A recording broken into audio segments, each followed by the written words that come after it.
Controversial reason I love the Luka Doncic trade. I'm Tony. Welcome back to Street Ball Strategy.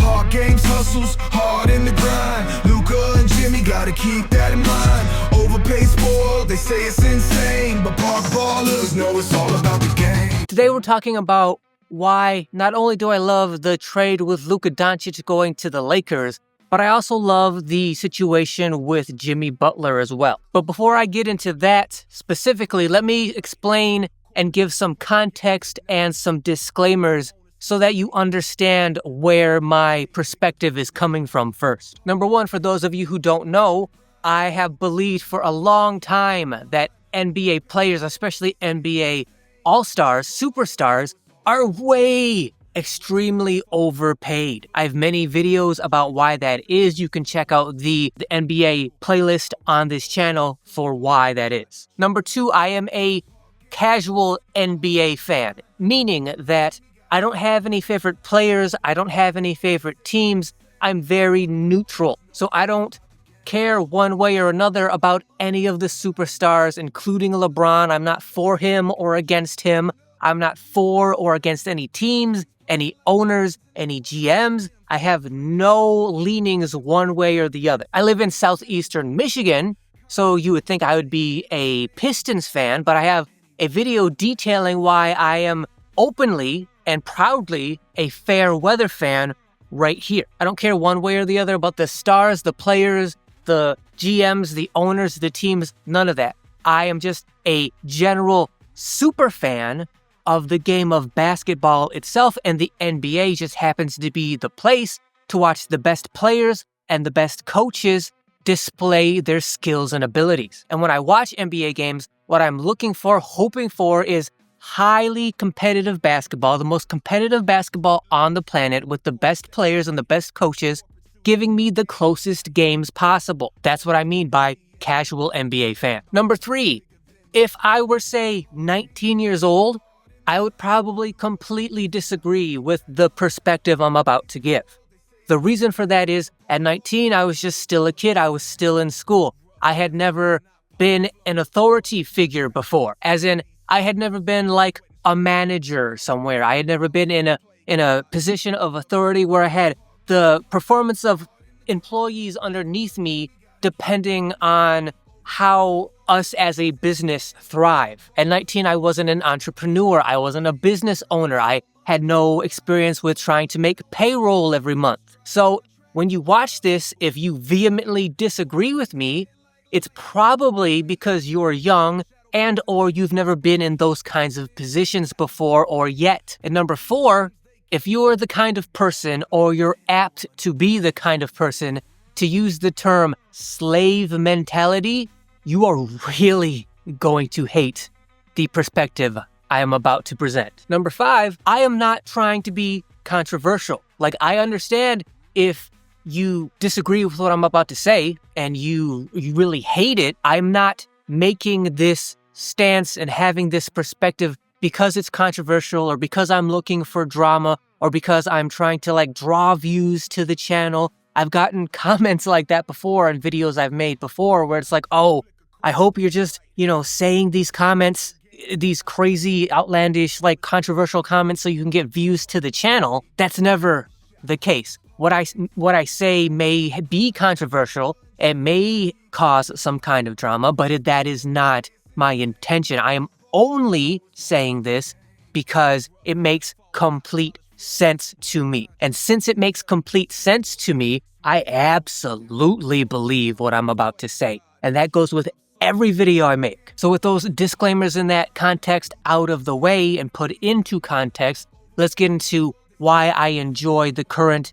NBA situation so much. The focus of this video is going to be primarily the trade situations with Jimmy Butler and Luka Doncic. And for the lack of a better term, I would say I am absolutely elated with how the NBA owners, the NBA GMs of the Heat and the Dallas Mavericks have handled this situation. I don't know if happy or elated or proud are the right words, but what I'm getting at is the message that the Heat, Pat Riley, and the Dallas Mavericks have sent is they are flexing on the NBA players. They're flexing on the entire business world, the entire NBA, all of the NBA players, all of the future NBA players. Finally, NBA owners, GMs are flexing on the players. Now, see, I know that when I say that, many fans' reactions are going to be like, oh my God, how could he possibly feel that way? The bad, evil companies that were responsible for paying the players.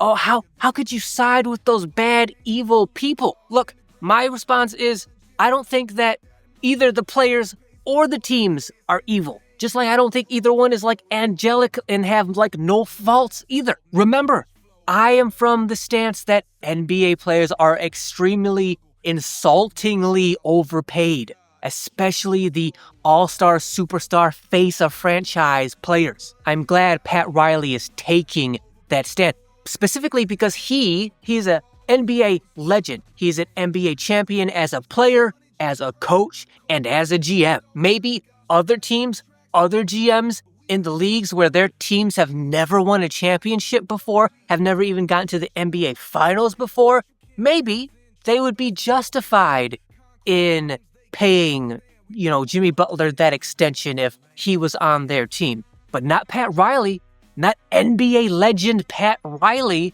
He is not beholden to that. He wouldn't even pay and extend Dwayne Wade. Why would he do that to Jimmy Butler? Despite the fact that he may very well deserve help that Pat Riley never got him, the bottom line is Jimmy Butler never won them a championship. He fell short twice, and now he's 36. He's at the end of his career, and he wants a big payday extension on his contract. It makes sense.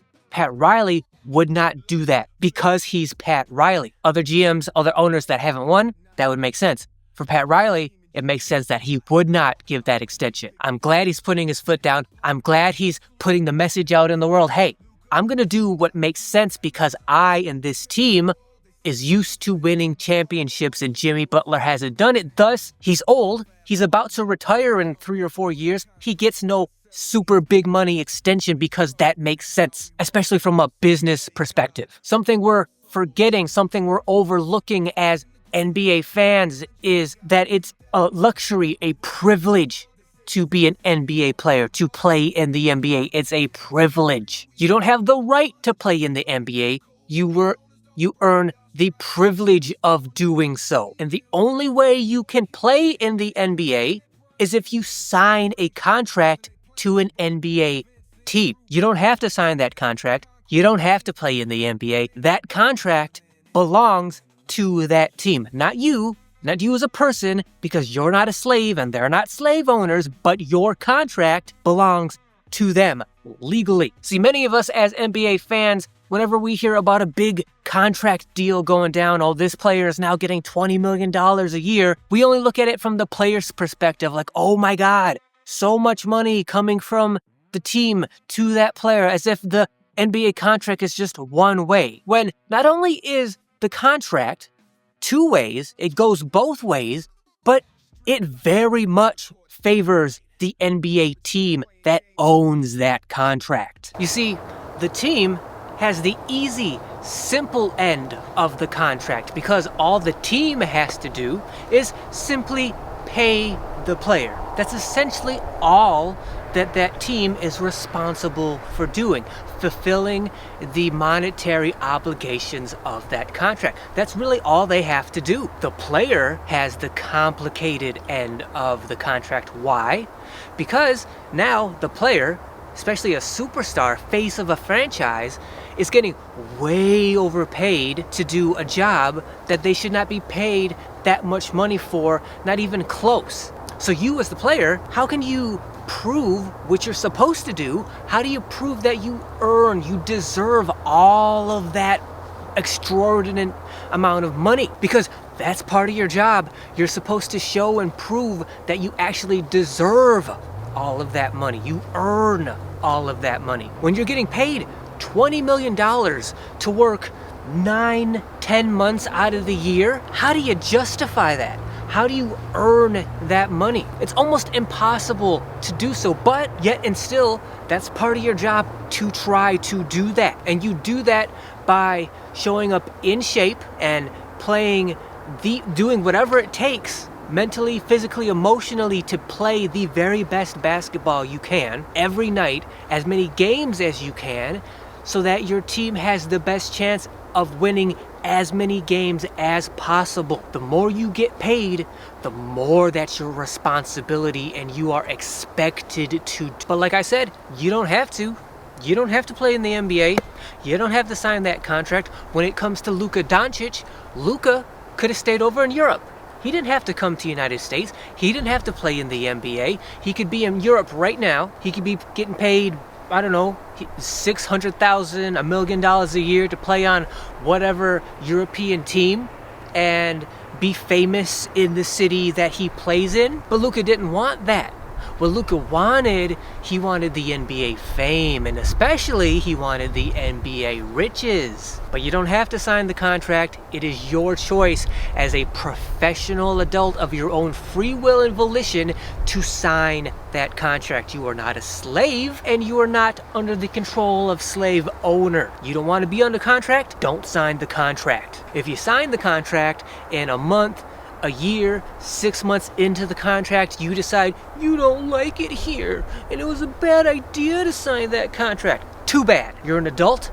You have obligations. You signed on the dotted line. You're getting paid way more millions of dollars than you deserve. Fulfill your obligation. It doesn't matter if you don't like it here. You signed to play here. It's not the team's fault if you made a mistake signing that contract. It's not your agent's fault that you didn't know that you weren't gonna like it 6 months from now. It's completely on you as the professional adult who decided to sign that multi-million-dollar contract. When it comes specifically to the contract and only to the contract, not life, not the rest of the world or the rest of basketball, but just specifically your contract. Once you sign it, shut up and dribble. That doesn't mean you can't have thoughts and feelings and opinions about the rest of the world, the rest of life, the rest of the basketball world, other teams, your team. You're allowed to have all of that, all those thoughts, opinions, feelings, all of that. You're allowed to have them. But when it comes specifically to your contract, once you've signed on the dotted line, now that contract belongs to your team, and you should shut up and dribble and never mention that contract again until it comes up for renewal. Only speaking about the contract. Don't mention the contract again. Shut up and dribble. You say that's slave mentality. I say that is American capitalist professional obligation. You didn't have to sign the contract. You chose to. Just because you don't like it 6 months from now is not the team's fault. It is your fault for not understanding the circumstances that would arise from you signing that contract 6 months later. So I'm glad Pat Riley's flexing on Jimmy Butler and the rest of the NBA, saying I'm not going to fold to the superstar in my team just because I'm supposed to, especially when that superstar's pouting like Jimmy Butler is now doing. I'm glad that the Dallas Mavericks are sending the message, hey Luka, guess what? Chronological order, 2024 NBA Finals. You get spanked by the Boston Celtics. They wiped the floor with the Dallas Mavericks. The Luka Doncic-led Dallas Mavericks, the Boston Celtics embarrassed them in the NBA Finals. And then let's say, 12 weeks later, when Luka comes back for training camp for this 2025 season, Luka Doncic has the nerve to show up like 35 pounds overweight when he just lost and got embarrassed in the NBA Finals 12 weeks ago. If I'm the Dallas Mavericks owner or the GM and my face of my franchise that I pay millions and millions and millions of dollars to every year shows up out of shape for training camp after just getting embarrassingly spanked in the NBA Finals, I am pissed. Like it or not, action speaks louder than words. Luka's actions were, hey, I'm paid. I'm 25. I know at the end of the 2025 season, I am locked in to be given, guaranteed the super max contract with supermax money. I know that. I've already been paid all kinds of millions of dollars. I'm about to get the supermax. Who cares that I just got embarrassed in the NBA Finals? I'll show up to minicamp 40 pounds overweight. So what? I'm the face and superstar of this team who is about to get the supermax. Why should I care? That is the message that Luka Doncic is sending by showing up for training camp that much out of shape. Now that he's been traded to LA, he says all the right things, right?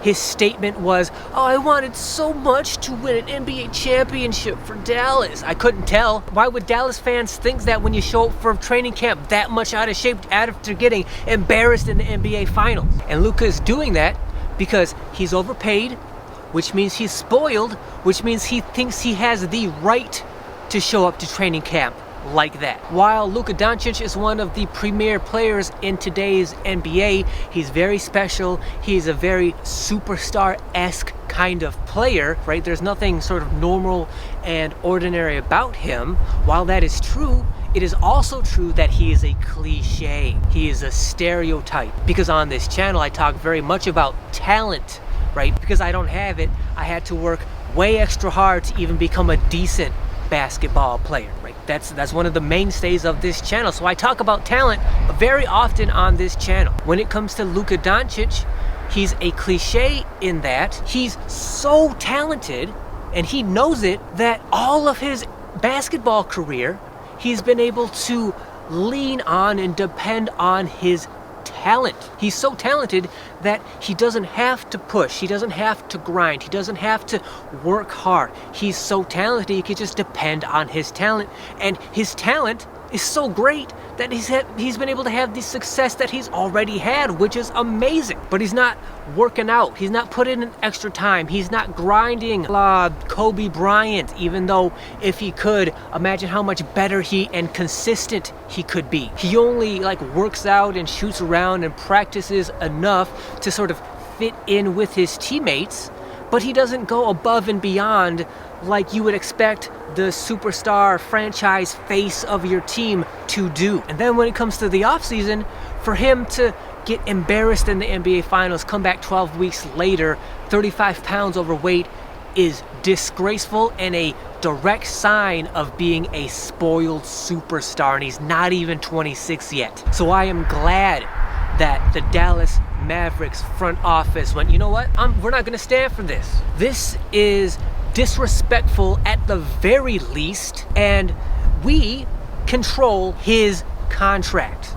We can bench him, we can suspend him, we can trade him, and we don't have to tell anybody.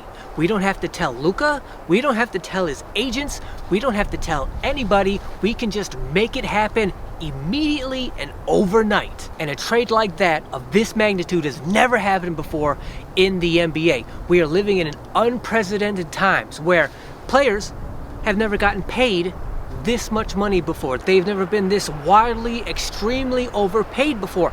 That's unprecedented. Okay, well, if there's a first time for everything, then there's also a first time for owners, front office, GMs to say, hey, okay, well, guess what? We own that contract. Remember where you're getting that money from, that fame from. It's us as the team that provide you the talent with the platform so that you can become rich and famous. We provide that for you as a privilege, as a luxury. We own and control your contract. All we have to do is pay you, but you have to play up to your potential, and you're supposed to show everyone, the entire world, that you are worth that extravagant paycheck. And if you don't, we have the right to bench you, suspend you, trade you. We don't have to even justify it if we don't want to. When we, as the team, pay you that much money, we demand our money's worth. The fans demand their money's worth, because don't forget, the owners already have the money. The owners have that money to pay you the supermax all day, every day. It's not a thing for the owners. The owners are billionaires. But when the owners pay you, they then recoup that money from the fans, from the game tickets, from the jersey sales, from the merch, from the concessions. That's how the owners make their monies back. The fans have to pay for that. So not only do we as a team demand our money's worth from your contract, but the fans, our fans as well, demand their money's worth from your contract as well. That's the message that Pat Riley is sending. That's the message that the Dallas Mavericks front office is sending, and I love it. Not because I want the NBA players to be slaves, but because back in the 80s and 90s, when the power was much more perceivably in the hands of the NBA teams and the NBA players were getting paid much less. To me, now as an adult who's been in those authority figure roles, to me, I think that was much more balanced. Now, it's not like I'm against player empowerment. It's just that I am against the pendulum being to one extreme or the other. I want balance. To me, in the 80s and 90s, the players, they were not underpaid. But now, today, they are extremely overpaid. So now, not only has the power been on the side of the players, but they've gotten super overpaid at the same time as having that immense power. Now, hopefully, with Pat Riley doing what he's doing, the Dallas Mavericks doing what they did to Luka, hopefully this is the start of that message starting to be sent, where they're saying, hey, guess what? We own your contract, and we are going to do what makes sense for us to do. If you are not playing up to the paid dollar amount of your contract, if you're not earning that paycheck, we will manipulate your contract in a way that makes sense to the success of our team. You don't just get to blindly have all the power and the money in the NBA, and then we as the owners and the GMs of the team are going to cow down to you like, oh no, please, we'll do whatever you want. No, they own the team. You play for their contract. You are contracted to them. You don't like it, don't sign the contract. But if you do sign the contract, prove, like you're supposed to do, that you actually deserve all that money. So no, I don't feel bad for Jimmy Butler, right? All these people saying, oh my God, he got him to the NBA Finals twice and Pat Riley never gave him any help. Poor Jimmy Butler. Fans that say that obviously don't know Pat Riley. Do you think there's any other GM, there's any other executive in the NBA that wants to win more than Pat Riley does? Of course not. That, to me, because Pat Riley is a champion on every level, do you not think he did everything he possibly could have to get Jimmy Butler as much help as he could so that he could win more championships in Miami? If you think Pat Riley just went, oh, you know what? Maniacally, I'm just going to intentionally not get Jimmy Butler any help so he fails and falls on his face, and then I'm somehow going to profit from that. Why would Pat Riley do that? No. I trust in Pat Riley, the NBA legend and champion, that he tried to get Jimmy Butler as much help as he could, and then Jimmy Butler got to the NBA Finals twice, didn't win the championship, and is 36 now, trying to get an extension when he's at the very end of his career. I'm glad Pat Riley is going, you know what? I'm going to do what makes sense. I'm not going to give you your extension at 36 when you never won us a championship, because it makes sense. I'm glad the Dallas Mavericks are saying, hey, Luka, you can't show up to training camp 35 pounds overweight after losing and getting embarrassed in the NBA Finals. So no, I don't feel bad for Jimmy Butler. I don't feel bad for Luka Doncic. I do kind of feel bad for Anthony Davis. And like I said, I'm not for or against Anthony Davis or the Lakers or the Mavericks. I don't care. But I do kind of feel bad for him, because even though Luka, right, apparently Luka not long ago spent like $12 million on a house in Dallas. Now he's probably going to have to sell that because he's now going to LA. Anthony Davis spent like 20 or 30 million dollars on a mansion in Bel Air, and he had no idea he was going to get traded to Dallas, so he's probably going to have to sell that now as well. And Anthony Davis didn't know that he was getting traded. His agent didn't know he was getting traded. And Anthony Davis was actually playing really well this season. Anthony Davis has been very inconsistent as a player, But when I've watched Anthony Davis as compared to Luka, one of the things that matters most to me, not just in basketball, but in life in general, is effort, trying. When Anthony Davis has played well, to me, that drips of effort and trying. When Anthony Davis has been one of the best players in the leagues in the time when he hasn't been injured and he's playing really well, to me it's because he plays mostly defense, and defense consists mostly of effort and trying. Therefore, I value Anthony Davis's play more than Luka Doncic's play, because when Luka plays well because of his talent, the ability he was born with, right? He can play that way even when he's out of shape. He can play that great offensive game, the Luka magic, even though he's out of shape, because of his talent. When Anthony Davis plays well, it's because he tries, right? He puts in the effort. Effort and directly indicates and signifies caring. That's why I value it so much, because when I see effort from other people, players, or people in life in general, when I see effort, that signifies I care about what I'm doing. And to me, that means the world. So when Anthony Davis plays well on the defensive end, it's because he's actually trying, because he actually cares.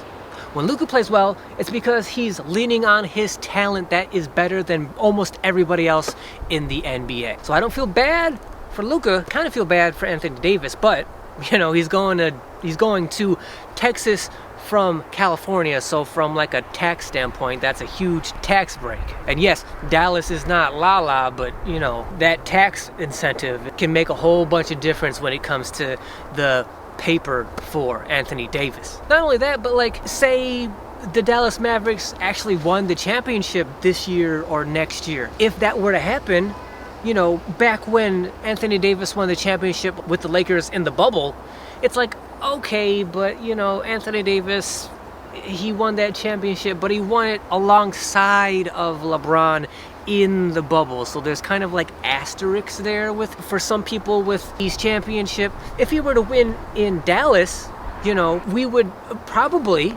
assumedly, we'd think like, okay, Anthony Davis was much more responsible for a championship in Dallas than he was in LA, right? So he'd be like a bigger star in Dallas than he was in LA, because he had to play along with LeBron, even though he already won a championship with him. Not only that, but like, okay, Anthony Davis gets to sort of anchor the defensive side of the basketball in Dallas, while as long as, Kyrie can get and stay relatively healthy, Kyrie can anchor the offensive side. So it's like, okay, that's great balance there. AD gets the defense, Kyrie gets the offense. Hopefully, if they have like 30 games left in the season to sort of get that together, to get their chemistry together, stay relatively healthy, and they could make a great run in the playoffs, even compared to last year when they made the NBA Finals. And if they win the championship, do you think Anthony Davis is going to be mad that he left LA to go to Dallas? Of course not. So that's why I'm so happy with these two current kind of situations in the NBA, with Pat Riley and the Miami Heat with Jimmy Butler, and now the Dallas Mavericks trading Luka Doncic at 25 before he's even in his prime, before he gets the Supermax, trading him to LA, right? And, keep in mind, like, because of that, Luka's losing, $100-something million because of this trade, because now Luka can't get the Supermax like he was supposed to get. So he's gonna miss out on $100+ million, plus the fact that taxes are crazily, insultingly bad in California. So now all the money that he's missing out by having to go play in LA. I am so glad that the Dallas Mavericks did that to him, because he deserves it. Now that he's playing in LA under the Bus family and with LeBron, hopefully, ideally, he would be like inspired to change and become a better, more motivated Kobe-esque player where he actually does try and he actually does put in work. I hope that happens. That would be great to see. I would love to see that. I don't anticipate it, because the best indicator of the future is what's happened in the past, so I have no reason to believe that Luka would actually do that, but I think it would be awesome if he did. But either way, I'm just happy that the NBA brass is starting to send the message, hey, players, super overpaid, spoiled superstar players. Don't forget, the reason that you're able to be spoiled and famous is because of us, because we provide you with that platform. If not for us providing you with that contract, you would not be rich and famous like you are. It is on us as a team to honor our end of the contract by paying you. It is on you as a player and the talent to honor your end of the contract by actually showing and proving that you actually deserve that money. So now here's your chance. Comment below and let me know what you think.